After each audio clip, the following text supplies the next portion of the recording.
Coucou les amis, c'est Amélie, j'espère que vous allez bien. Alors aujourd'hui on se retrouve pour une capsule afin de savoir si on peut croire aux plantes et aliments brûle-graisse. Je tenais vraiment à faire un point là-dessus parce que voilà, c'est assez attractif généralement, on vous fait croire qu'il suffit de boire ou d'avaler quelque chose et puis que ça y est, tous les kilos superflus vont partir. Et je tenais à vous expliquer aujourd'hui vraiment comment ça se passe parce que quelque part vous allez voir que c'est pas très honnête. Et je vais vous expliquer, je dirais, la base, comment ça fonctionne vraiment. Alors, on va s'intéresser d'abord à tout ce qui va être plus ou moins médicamenteux, que vous pouvez parfois trouver en pharmacie, ou plantes, infusion brûle-graisse, qui s'appelle vraiment brûle-graisse. Généralement, dedans, vous allez retrouver des boissons telles que, par exemple, parce qu'elles sont pas toutes présentes, mais il y en a au moins une ou deux à chaque fois, du café vert, du thé vert, du maté ou du guarana. Alors, le but de ces plantes, c'est de booster votre métabolisme, le système nerveux. Mais pour que ça puisse brûler quelques calories, je dis bien quelques calories, il faut aussi que vous ayez une bonne masse musculaire. Si c'est pas le cas, ça va plutôt vous énerver qu'autre chose et puis ça va pas brûler un petit peu plus. Et je dis bien un petit peu plus, vous voyez, c'est pas la potion magique d'Astérix qui va venir grignoter toutes vos graisses. C'est pas du tout comme ça que ça fonctionne. Alors après, par contre, il y a des choses que vous trouverez sous forme de plantes qui ne s'appellent pas brûle-graisse, mais j'en ai déjà fait mention dans une précédente vidéo. Parfois, vous pouvez avoir un effet peau d'orange ou des kilos superflus parce que vous faites de la rétention d'eau, parce que en fait vous avez une mauvaise circulation sanguine. Donc ça, effectivement, si vous allez chez un herboriste, que vous lui expliquez vos problèmes par rapport à ça, effectivement, ça peut aider à drainer un peu. Mais une fois encore, ça brûlera pas vos calories. Pourquoi on a du gras dans le corps? Eh bien, tout simplement parce que tout ce que vous mangez, c'est de l'énergie. Et elle est là pour vous aider à fonctionner, oui, vous donner de l'énergie pour faire les mouvements.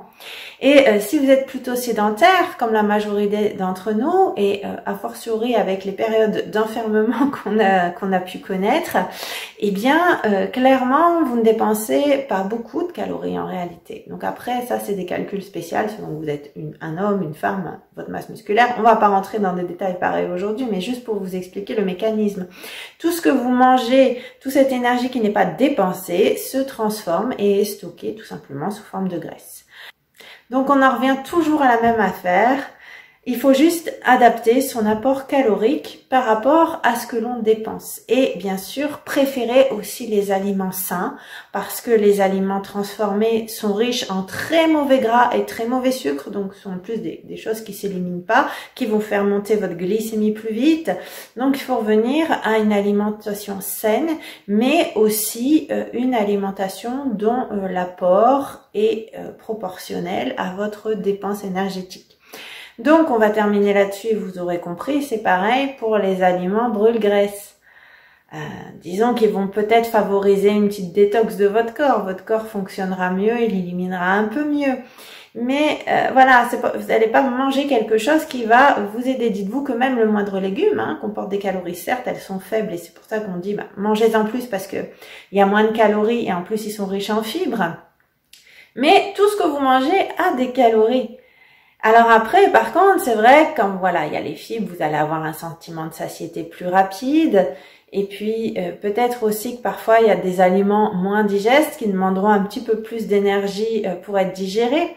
Mais vous comprenez bien que quelque part, c'est peanuts par rapport à un réel effort que vous allez faire, à savoir essayer de booster vraiment votre masse musculaire, peut-être avoir un petit travail cardiovasculaire, ou si vous n'êtes vraiment pas sportif, à ce moment-là vraiment adapté. Et finalement, on n'a pas besoin de manger tant que ça pour que notre corps puisse avoir de l'énergie. Donc voilà pour ce point. Donc je dirais que pour résumer, tout ce qu'on qualifie de brûle-graisse, ce serait une infime optimisation de vos réels efforts que vous faites à côté.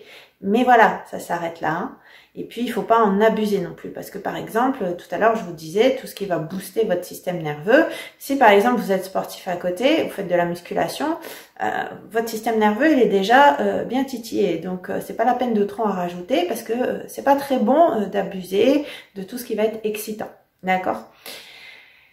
Donc voilà, maintenant vous savez tout et vous ne vous ferez plus piéger par ces arguments un peu commerciaux qu'on trouve sur toutes les boîtes de toutes ces tisanes, de toutes ces choses qu'on peut trouver dans les grandes surfaces qu'on essaie de vous vendre.